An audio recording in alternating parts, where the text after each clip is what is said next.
it was so nice. I'm still wearing shorts. I got the Oh, legs good on out. you.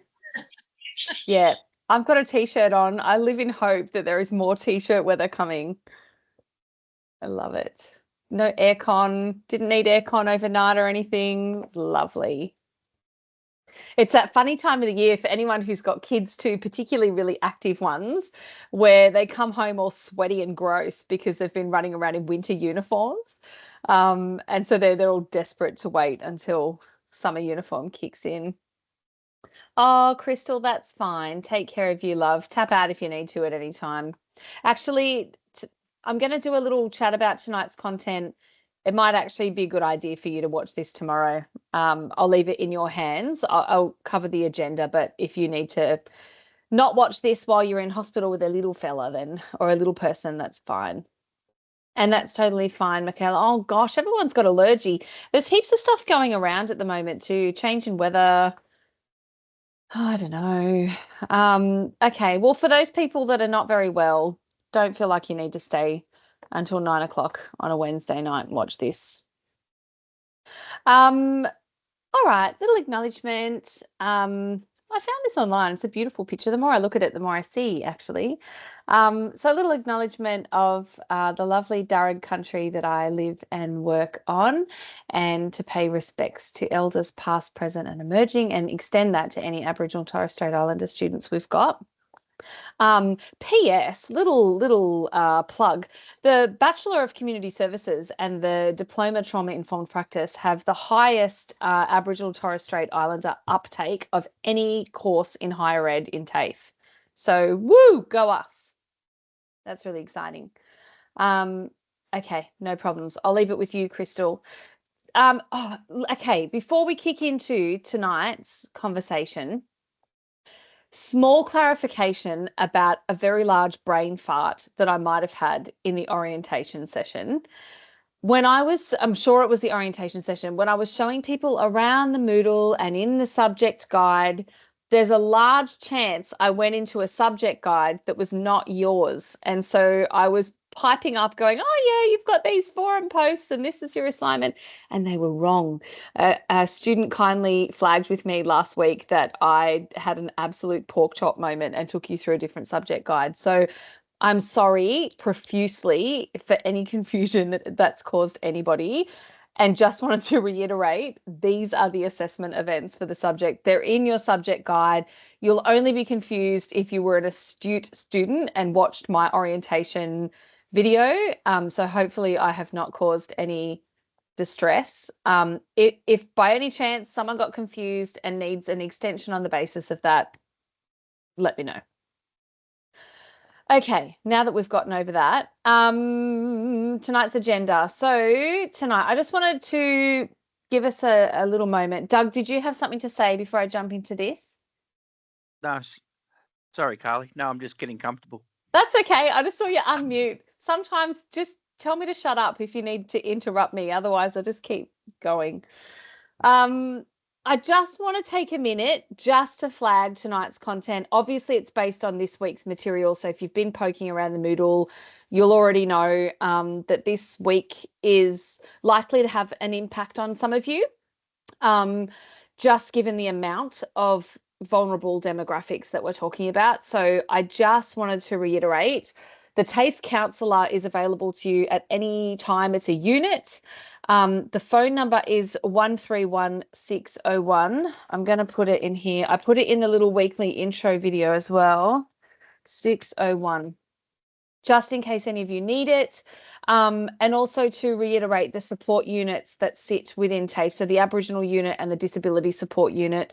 And of course, I'm always here and happy to chat as well. Charlie, so can I just tell you something? Yeah. I had a pre-booked appointment with one of the counsellors who is really lovely. Yeah. And strangely enough, it wasn't this subject that got me triggered, but it was art therapy that I did last Monday. And the next day I had a really bad day and I rang up and the counselling people wouldn't let me speak to anyone. Oh. Because they told me I already have an appointment the week after. And I just wanted to let you know. Oh, that's not good. Can you flick me a quick email and Yeah. I will send I'm that okay up the now, by the chain? way, and I'm sorry to sort of overshare, but it was just I was in a really bad way. I ended up ringing Yeah. Lifeline. Yeah, Yeah, that's not cool on yeah. behalf of TAFE. I'll So send you I'm I'll sorry send for you a that. thing about it. No, that's all right. I just Please thought I'd do. let you know because I just thought it was really a bit unusual, you know. Yeah, that's not Yeah, ideal, particularly when the teachers are told, students can access this service at any point in yeah, time. So yeah. thank you. I will send that up the chain. Um, okay. So tonight's content, trauma as a buzzword. Um, I thought it would be interesting to just have a reflection on the origins of trauma and the language of trauma. Um, I think my perspective, trauma as a buzzword, trauma's become a buzzword because it's a weighted word. So it can quickly describe the severity of an experience to someone who might not otherwise get it. So if you're trying to say, I'm struggling or I'm not doing so well, I sometimes feel like some of those comments are minimized. Whereas if you said to somebody, oh, I'm traumatized from that video, it packs a punch. It's got a bigger chance of being heard and felt by the other person. So it carries a weight that people find it hard to ignore. So I think that is a little bit of maybe why trauma's become a buzzword. Um, it's an interesting trend. And if you look back at mental health, I kind of feel like they all follow that a little bit. So I'm depressed, I'm anxious, that's made it into common vernacular now. Oh, that movie traumatized me. It's almost like we adopt these phrases that we're supposed to use in very specific circumstances and we kind of generalize them. Does anyone else feel like the word trauma has become a bit buzzy in the last few years? Yeah. Anyone else got any alternative hypotheses? Jump in, Doug. Yeah, I think in my line of work with the Department of Justice, the word trauma gets overused. Yep. When we understand in our field that things happen all the time. Just like today, we had a great demonstration of what can go wrong without knowing. Yep. But yeah, I think the word trauma is overused. Like I've been online with a few staff, and they've been throwing the word around like it's ice cream, just Yeah. like everyone has it. But it sort of gets away that for its true meaning in regarding those who actually do have issues and concerns. Like we've got like a lot on workers' comp at work, and they use the word trauma as an excuse to go on workers' comp, and but it takes away the whole heart of the word for those who are actually legit off work. So yeah, I think that's in regarding the word trauma is definitely overused as such. Mm. Do you feel like maybe, and I don't want to jump too much into, I guess, the specific situation, but do you feel like maybe people are using it in an effort to feel validated and understood? So I guess trying to get people to understand how they're feeling rather than just kind of going off. I don't know, because when I think about how to capture frontline experience and people saying, oh, I'm tired or I'm flat or I'm unmotivated or I'm this or I'm that, do you feel like saying I have work-related trauma kind of better captures that and that's why people are using it? There are staff that I manage that, yet I agree 100% Yeah. that that's a better way of describing what they're dealing. But then we have staff who throw those words around just so they can justify, not coming to work. That they use an event that,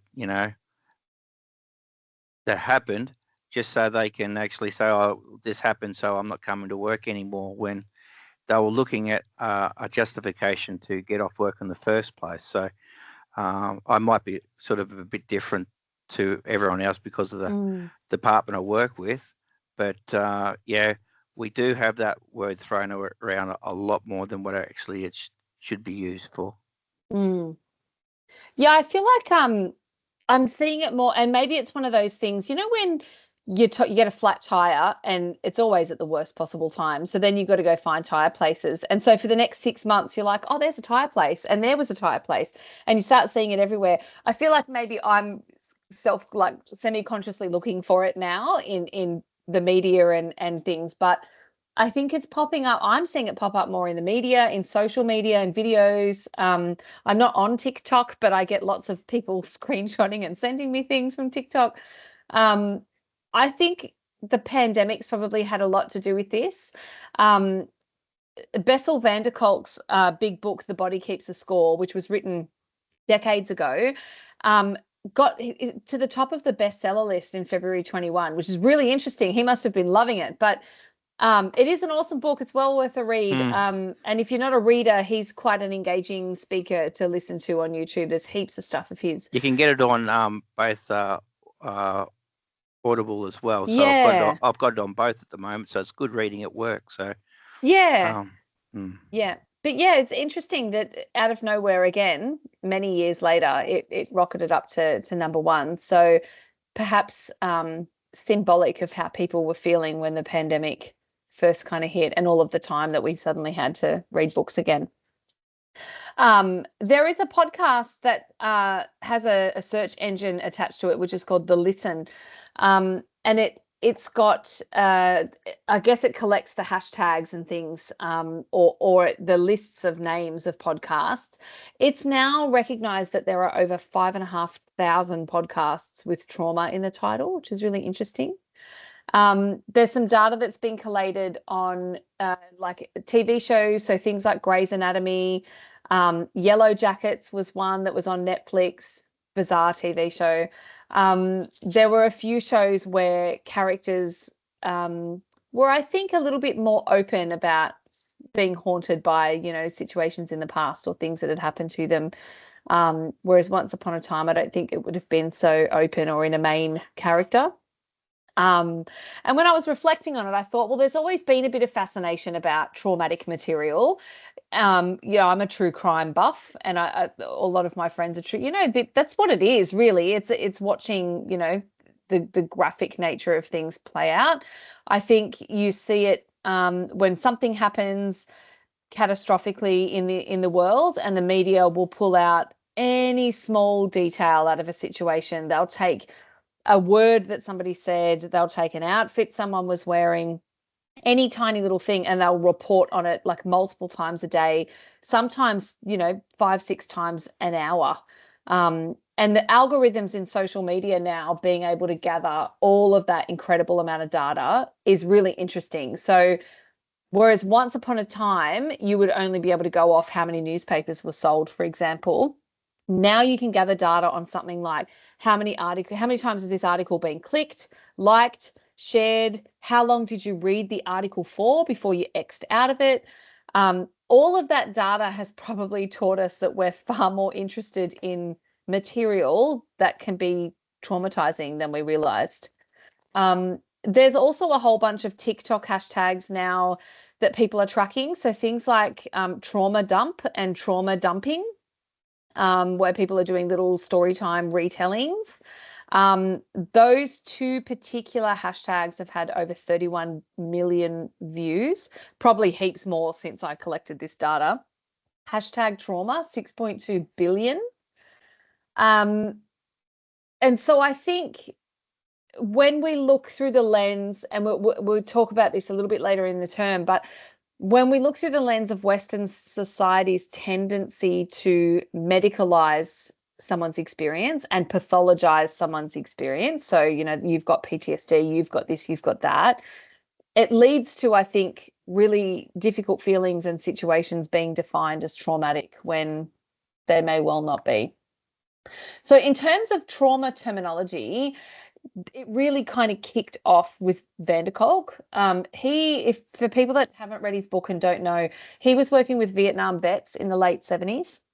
And when he wrote his book, he said there was not a single book on war trauma in any of the libraries in the United States. There was no one talking about the trauma of war. But at the same time, interest in trauma and dialogue in the public was starting to explode. because it was what happened when all of those vets went home. It got people talking about, the PTSD symptoms that they were experiencing, the flashbacks, the nightmares. But also Jonestown happened in the late 70s. And so you had a whole bunch of emergency responders that had to turn up and identify, 1,000 dead bodies. And very, very soon after that, so 1980, PTSD was added to the DSM-3. So it was all of that stuff happening at the same kind of time that meant we actually properly put it into the DSM and formalized it. I think over about the next 15 years, the DSM's revisions before we got to DSM-4 placed more emphasis on the person's degree of distress rather than the severity of the event. So initially, it was thought to be a reaction to, quite an extreme event. Whereas when we were moving towards DSM-4 and all of the conversations in between and the literature, we started recognizing that it was actually about the way the person responded rather than the severity of the event. So not the event per se, but how someone's experiencing it. And that also expanded as well to include people that didn't just experience it, but witnessed it or even just heard about it and read it. And that was linked to some of the school shootings in the US as well, and that people were experiencing trauma symptoms, being flooded by lots of media about school shootings. So then as we kind of came out of the civil rights and the women's movements in America in the 60s and the 70s, they started recognizing that things like racial injustice, violence against women, and child abuse were traumas in their own right. And then towards the 90s, we started hearing things like cultural trauma, collective trauma, historical and intergenerational trauma. And if you look back at the history of world events that were happening, we had Rwanda, we had, massive genocide, war happening, enslavement. There was lots of human trafficking starting to reach common kind of understanding. So the expansion then of that term meant that the research sort of suggested trauma started to become an easy kind of go-to narrative for a mental health challenge, and that it didn't take long for trauma to become a trend. And I certainly think we're still seeing that kind of play out now. What's interesting is over time, the word initially seemed to suggest a narrative where someone was stripped of their agency. So an event happened to you, an aggressor attacked you, you were born into generations of suffering, which kind of led to the narrative that you were powerless. So your mind protected you, or your memories got stuck, or your behavior changed, or the wiring in your brain was changed permanently, and it was all beyond your control. So it was talking in a language that seemed to suggest that people were really passive participants in that process. And once you were traumatized, that was kind of it. It was this label that got added to you and never really undone. And it wasn't really until 2005 that started to shift. And what happened in 2005 was that the research started really looking at complex PTSD. So harmful events like childhood abuse became a big focus when the DSM-4 was being written and revised. So that sort of started to pick up some concern around saying trauma rewires the brain. So not just saying that PTSD occurs, but that it changes your neurobiology permanently. And so people started recognizing that wasn't actually quite what we were seeing play out in real life, and that people actually could heal and did heal and didn't experience trauma the same way, 10, 15 years later, sometimes weeks later. So it wasn't truly supported by the evidence, but also didn't leave a whole lot of room for hope. And I think a lot of the things that people were doing back then, if you look at the history of psychology and you look at, brain scans and things, the research is quoting brain scans of traumatized people, which showed abnormalities in things like the amygdala. And for anyone who's got a research background, to really understand if something changes a brain structure, you kind of got to look at that more longitudinally than just over 5 years. You really want to be doing that research over 50 years, which is not even one person's lifespan. But to be able to really collate a huge pool of data before you start making claims like it changes your brain wiring, forever. Which is also one of the issues with ACEs that, tends to buy into that research as well in terms of that permanent wiring change. So I think, trauma as a whole, trauma as a field, where we first looked at it as this kind of singular, fairly catastrophic event, we're now looking at a much broader picture. So cultural trauma, collective trauma, historical trauma, interpersonal trauma, it's massive. It's a huge field.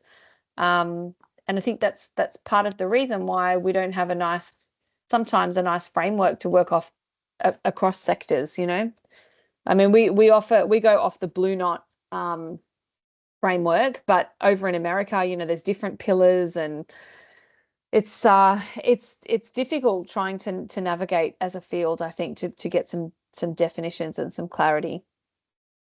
I think the thing about trauma for me is it's the symptoms we see and we make judgments on. So we can all usually agree that something might be distressing for somebody. If someone comes to you and tells you a story, you might say, oh, I can understand why that would be really hard for you.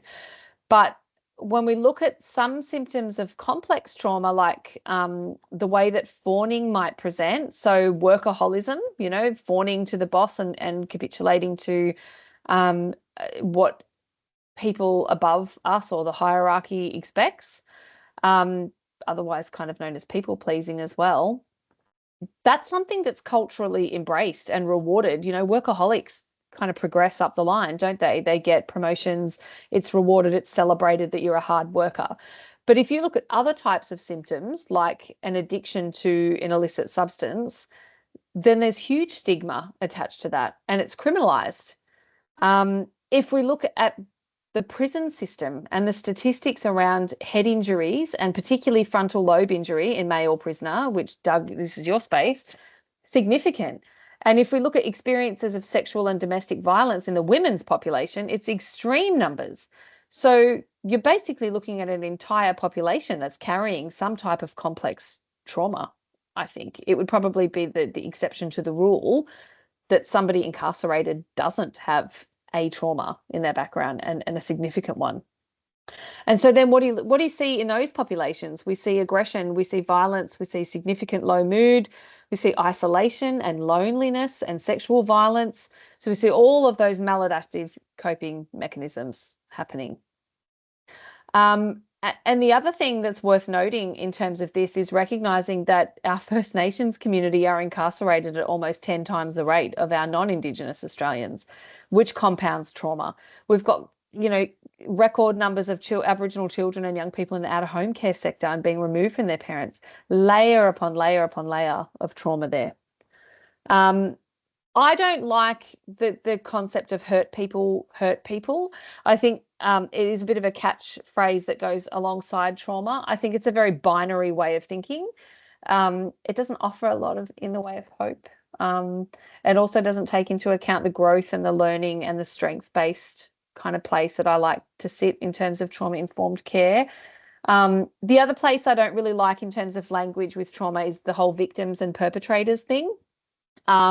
It's controversial, but I hate the word perpetrator. I think it's another really binary way of looking at something. It's also another label that we're going to slap on people. And, not every perpetrator will not have been a victim as well. Many of them are survivors. So which kind of bucket do we put them in if we're throwing a label or ascribing labels to people? So lots of problems with trauma and language and little buzzy words. I'm going to play you a little movie now. I don't know how many people have seen this. It's from the Healing Foundation. Liz is nodding. I love this movie. Renee's seen it. Anyone else seen it? No. Good. I need to mute myself, otherwise you'll hear my movie. Oh, good. Some of you have. Okay, well, for those of you, you can just either choose to watch it again or you can wait for everybody else to watch. I love it. I get something out of it every time I watch it. So I'm going to mute myself, and when you come back, give me a little thumbs up that you've seen it.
Thanks, guys. I love that little movie. I think it really nicely captures the transmission of trauma between generations.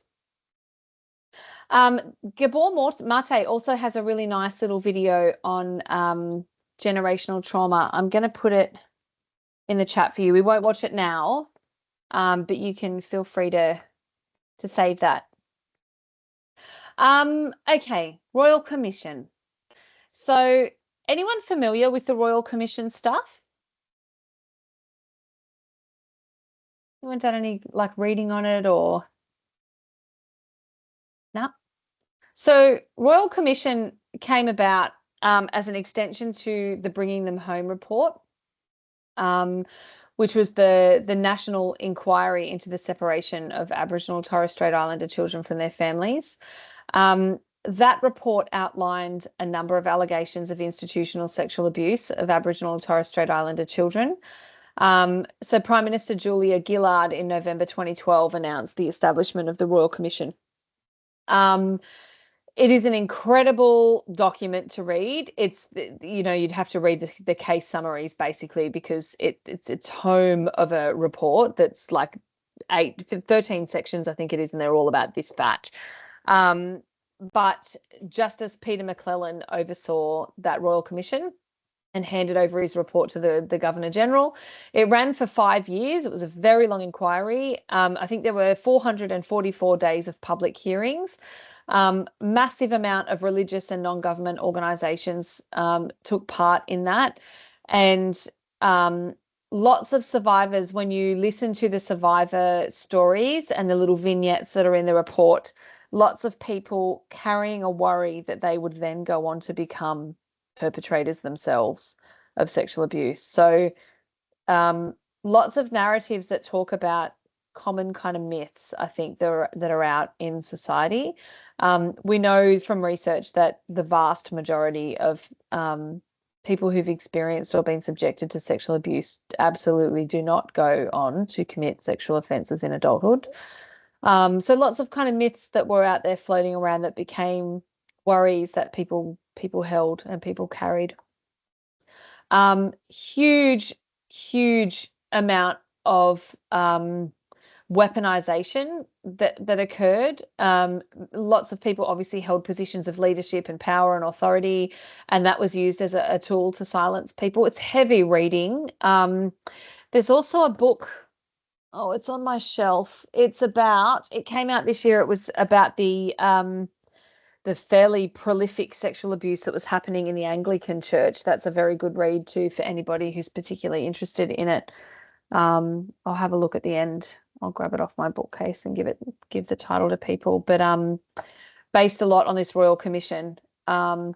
It also had a lot of really good outcomes. So, and my kind of thing is I always think about the people that were sitting in on that Royal Commission. I think of the court stenographers and the people that had to, escort witnesses in and out of the courtroom and the courtroom staff and whether they were given adequate debriefing after listening to 5 years of that.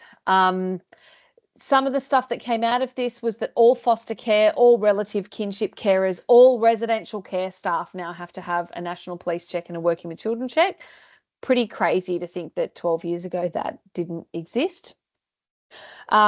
Also, adult household members do as well. So for anybody who is a foster carer, for example, who has a biological child that turns 18, they are then considered an adult house member, and that person needs a working with children check as well. Can I just comment on this? Yeah. What's blown me away? So I grew up in a very religious household. My parents were actually ministers. Yep. And my dad now, who is 75, is horrified. He has to get a working with kids check to be a volunteer at his church. Yeah. And I'm like, about fucking time. Yeah. Yeah. But it just, they don't understand it. And I'm just so, that has really made me happy. That's my only comment. But anyway. Yeah. It was in the news tonight, actually, working with children checks. And look, full transparency, I worked at the Office of the Children's Guardian for nearly 2 years, so very familiar with that process. The stories I could tell would make people's toes curl. There are lots of loopholes around it. My best advice to you, if you are a parent, is that if somebody gives you a working with children check, ring up and verify it. Don't just accept it on face value, because I can give you a working with children check number and I can have a suspension against my name and you would never know unless you rang up and verified it. In regards to that, the company I just left, which I won't disclose, I know of 2 people that I used to work with that have had young people make disclosures about them, and they're still on the pay. They're not working, but they're still being paid and on leave, and it's all in regards to stuff like this. Yeah. Horrific, and it's been over 6 months that they've been investigated. So look, the scheme's not perfect, and there'll always be, I think, loopholes in it. For example, an AVO is not a criminal offence, so it's very difficult when you're screening someone for a working with children check. If it doesn't pop up on a police check, you're not going to know about it. Look, there are loopholes, and people are very good, I think, when there's malicious intent to exploit those loopholes. But definitely a good recommendation, I think, that came out of that Royal Commission. Something like 123 recommendations or something came out of that commission. Doug, jump in. Yeah, I was just agreeing with you regarding the police check, because they just do a dump of the screen that's in front of them, but it doesn't actually state the court. So with regard to AVOs and DVOs, and we've had those in custody that have had those particular, working with WWCCs, and what they've able to manipulate the system is shocking. But and that's why I think that there is work that needs to be done with that, because I know in the ACT you go there and you pay the money over the counter and they give you the card, you know what I mean? So they don't even go through a full depth check. The same with New South Wales. You go to Services New South Wales and they just do you don't have anything that we can see, but they're limited on the information. Right. So it's not a COP system, it's just a quick overview, really, summary. So it's more of, if you look at it, and then what I look at as a negative way, it's just a money-making system that the government has put in place to state that they're actually doing something, when in fact it's nothing at all that they're achieving, but a money-making scheme every 5 years that you go and pay your money, and without any in-depth checking. I think, sorry, Renee, you jump in. I was going to say, I need both of these checks for my work, but I also need an NDIS check too. And I'm like, well, look, the scheme has its things. I know the Guardian's big thing at the moment is around information sharing, and has been for quite some time. And that's going to take time to rectify. New South Wales Police are not going to give the OCG staff access to cops. And so there's got to be a way of sharing that information, or facilitating that information sharing, to keep kids safe. But it's going to be an ongoing conversation, I'm sure. Yeah, because for a security clearance, you need all that. But for a working vulnerability check, you don't. So it's interesting that for a security clearance in a position that you're not working with the public, you have to go through a full depth history check. Whereas this sort of a thing, you would have thought that they would have done something a bit more in depth as such. Yeah. Look, I think there's holes, and not to kind of hijack, I suppose, just on working with children, but there's all sorts of things that not everyone is subject to a working with children check either. Like if there's some restrictions around how often you have contact with children. If you're just a volunteer that pops, if you're a painter, for example, you're not going to have a working with children check. But what if you're painting a high school or painting a primary school? How many hours of contact with kids do you need before you become, technically an employee of the school? So look, it's a big scheme. It's clunky. It's starting. And I guess the other thing is a lot of the other states in Australia don't have reportable conduct units. So out of that Royal Commission, that was a recommendation. And the other states are starting. I think Tasmania and Queensland are on the way. So again, it's going to be about sharing information across borders too. Yeah. Another recommendation that came out of that was annual reviews of authorised carers, and that at that review, kids needed to be spoken with independently. So prior to that, you could go out and you could, tick a box once a year and say, right, the pool's got a gate around it. The carers seem to know what they're doing. They've done their code of conduct check. Sweet, we're good. Now children must be spoken to independently as part of that carer review. Look, there's a lot of movement in this space. Anyone who's in NGO world will understand that. There's movement, I guess, about DCJ pulling back the out of home care stuff. I'm not even going to get into that because that's just massive. The National Redress Scheme got set up. So look, and again, the redress scheme has its flaws, but there wasn't one in existence prior to that. I think there's going to be some inquiries, I would say, into how religious institutions have responded to redress applications. I know there are some significant restrictions on people that have gone through something like the Anglican Church, for example, and said, I was sexually abused by a minister or a pastor 20 years ago, and they've been given $20,000 in compensation, but forced to sign something that's A, a non-disclosure, but B, that they don't have the right to pursue further legal action down the track.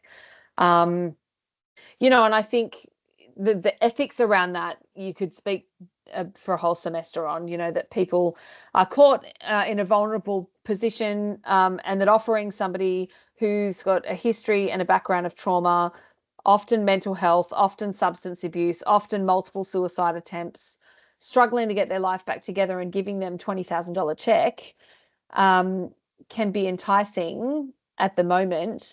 But, often if they went through a tribunal or a court, they'd be awarded 20 times that. So it's very exploitative.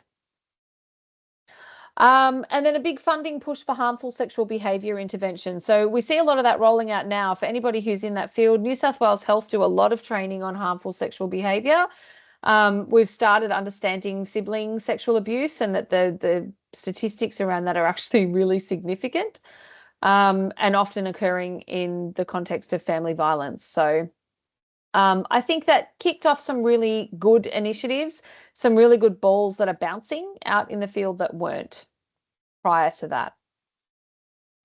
And I guess some of that feeds into the national plan. So when we're talking about demographics and populations that are vulnerable to trauma, it would be absolutely remiss not to mention the epidemic of violence against women.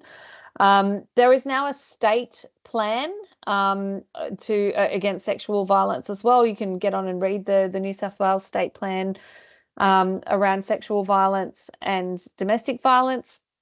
There's also the Aboriginal and Torres Strait Islander Action Plan, which is a national kind of policy framework that is trying to end violence against women and children over the next 10 years.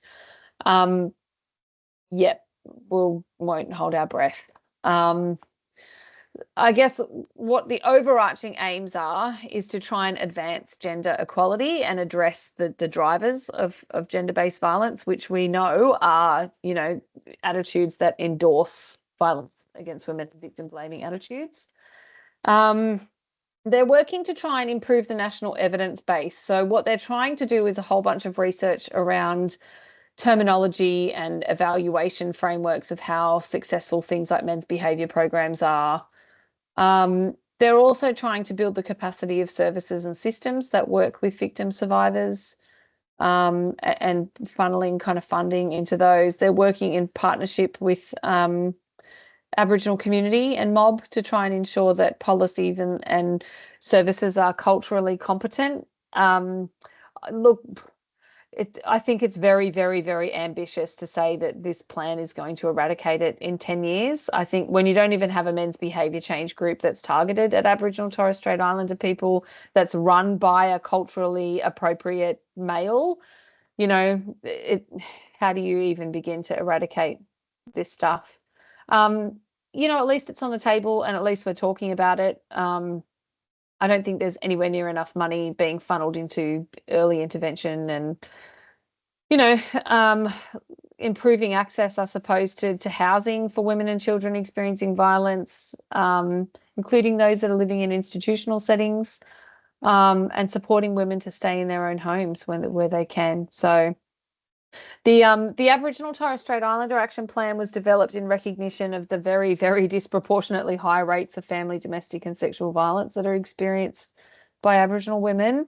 I won't kind of labour on too much on stats and things, but what we know is that Aboriginal and Torres Strait Islander women are far more likely to die at the hands of a partner that's using violence rather than have a physical incident, and not to minimize a physical incident, but when we're looking at a spectrum of assault versus death, sadly, our First Nations women are absolutely at the end of hospitalisation and death far too often. There is an inquiry at the moment. It's happening in the Northern Territory into 5 Aboriginal women, prominent Aboriginal community members that died as a result of family and domestic violence.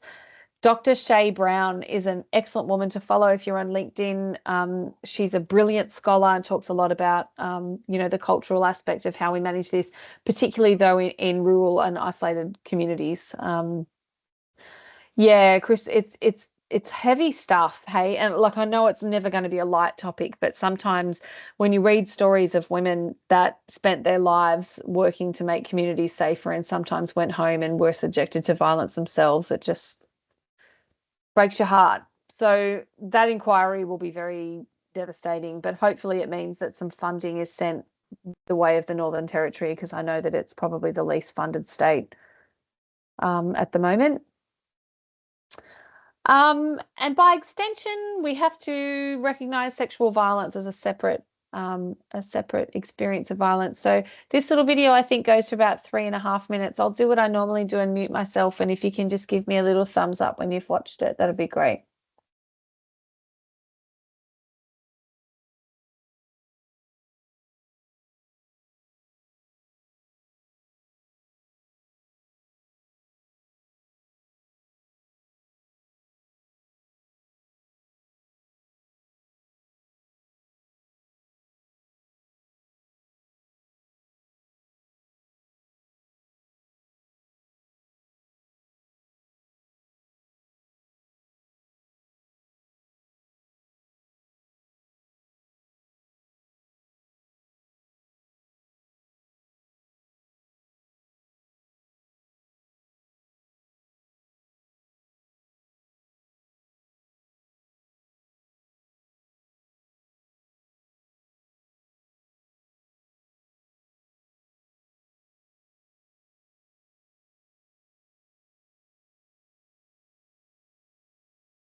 Cool. Pretty incredible lady. Pretty incredible lady. Jump in, Crystal.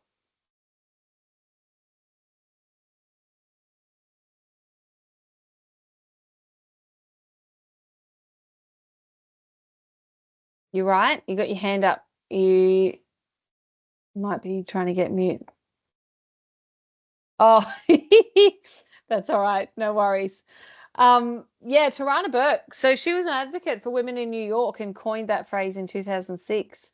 Aiming, I guess, to empower women by letting them know they weren't alone. And then 11 years later, so 2017, the New York Times article about Harvey Weinstein came out, and yeah, incredible woman.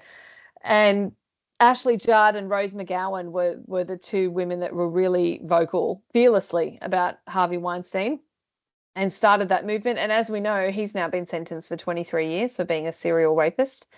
And then Alyssa Milano jumped on board, and I've captured her little tweet there. So if you've been sexually harassed or assaulted, write me too. She didn't know that phrase's origins. She didn't know about Tamara Burke and how quickly it would catch on. She just thought of it as a bit of a simple way to create awareness and build a bit of a community. And so that hashtag got posted 1 million times in 2 days. That's the extent of how far that went. And I think we've seen lots of examples of this where women survivors banded together and found collective strength in numbers, often in many cases where people had tried to speak out multiple times and been shut down. People like Jeffrey Epstein, people like Larry Nassar, the prolific child rapist in the gymnastics world in the US, Bill Cosby, all these people that were, talking and were shut down. And I think we spoke last week about Ghislaine Maxwell and that book by Lucia Osborne Crowley, who wrote that really great account of it.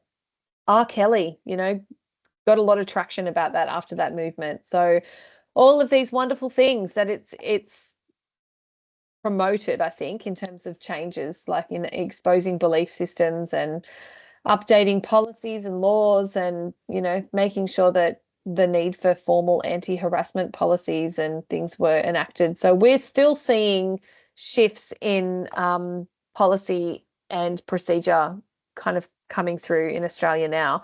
For anybody who's involved in the space at work now, we have the positive duty movement that came through a couple of months ago, where employers, it's not enough for an employer to respond to sexual harassment, but now they have to actively take steps to prevent it from happening as a duty of care to their employees. So still seeing the ripple effects of that. Oh, isn't it great, Kiara? It's such a good book. And you know what? I picked this one off my shelf to show you all, which is My Body. Where is it? It's blurry. Stop blurring. My Body Keeps Your Secrets. That's her original one, which is about her experience of sexual abuse. Amazing, amazing, amazing book. Incredible writer. I think that the one about Ghislaine Maxwell just struck me because she captures the need for a trauma-informed service and highlights the way that it so wasn't trauma-informed, just really easy to read. It's not a book that feels like a textbook. It doesn't feel like you're reading, something that's going to take you a month to get through a chapter. You can get through it pretty quick. She's fab. And so I think when you're talking about hashtag Me Too, it's really hard not to talk about hashtag Not All Men. Because one resulted in the other. So for those that didn't follow this or were for a little unfamiliar, it was started by men's rights movements that saw the community commentary as being blaming all men as perpetrators of abuse. I've seen some really interesting reworks of this over the years. Hashtag Not Every Man But All Men, and other variants of it. I think in some ways it's kind of twisted progress, because before this, the phrase that was really popular was like, but what about men's issues? So if you spoke about, breast cancer, as well, why do we have a day about breast cancer, when we've got prostate cancer? And why do we have this day when we don't have this day about men's issues? So I think in this, the not all men hashtag kind of in some way acknowledges that rape and sexism and misogyny exists, but at the same time it's kind of backhanded and says, but it's not by me. So I think in principle, while people on face value understand exactly where that's coming from, but what it's doing is redirecting a discussion about sexism and misogyny and rape culture and women's rights instead to be about how none of that is that particular person's fault. So it's divisive, it's leading the narrative away from the actual problem of women being murdered towards protecting the male ego, I think. And it's taking away from women's and female identifying individuals' lived experience, and it's undermining the bravery and the trauma that people go through in revealing their stories, because it shuts down the conversation essentially. Another hashtag that I've seen in response to this is hashtag but all women. So it's not all men, but all women have some type of experience. I think the other issue with this is it's the whole idea of nice men as being problematic. So who are nice men? Who are, is it men that are, Doug's raising his hand, polite and civil, men who don't rape and abuse women? Do we need to validate and have gratitude every time someone shows some kind of half decent behavior? I think the other thing that's really problematic with this narrative is it's the concept of it's not me because I'm one of the good guys, because the implication is that women should be able to tell the difference. And there's all this commentary around the fact that rapists don't walk around with flashing neon lights on their heads and they don't wear badges on their jackets, and there's no space on a LinkedIn profile to say that you're someone who's abused a woman. So the blame around women not being able to differentiate the good ones from the bad ones is a useless argument. So the kind of focus on this hashtag is in the wrong spot. So it's on women and their response rather than, collectively everyone being angry at the men who are using violence, because it brings the entire gender down on behalf of kind of poor behavior. So it's really interesting, right? If you looked at a sport team and you looked at two players who were really not pulling their weight and they were not training and they were turning up and not staying in their position and letting goals in or letting the team down, the coach would have words with those two players and they'd be given a marching order if they didn't step up. So you wouldn't be annoyed at the other team because they were playing better or taking attention away from them by saying, oh yeah, but what about the rest of the team? Like, we're playing really well. The whole team would be pissed at those two players for bringing the team down. If you were at uni and you were given a group work assignment and two people in that team were farting around and not doing what they were supposed to, the rest of the group would be annoyed and would find another group. They wouldn't turn around and go, oh yeah, but look at us, like we're sitting over here doing our work. They'd be pissed too. So it's just this really interesting dynamic that there's a group of people that are really annoyed at kind of the wrong person. Instead of being annoyed at the people that are bringing the whole group down, there's this in-group, out-group thing that's like, no, I'm so desperate to put myself in the out-group that I'm going to blame the people that are categorizing the groups in the first place. So I find stuff like that really fascinating to pick apart.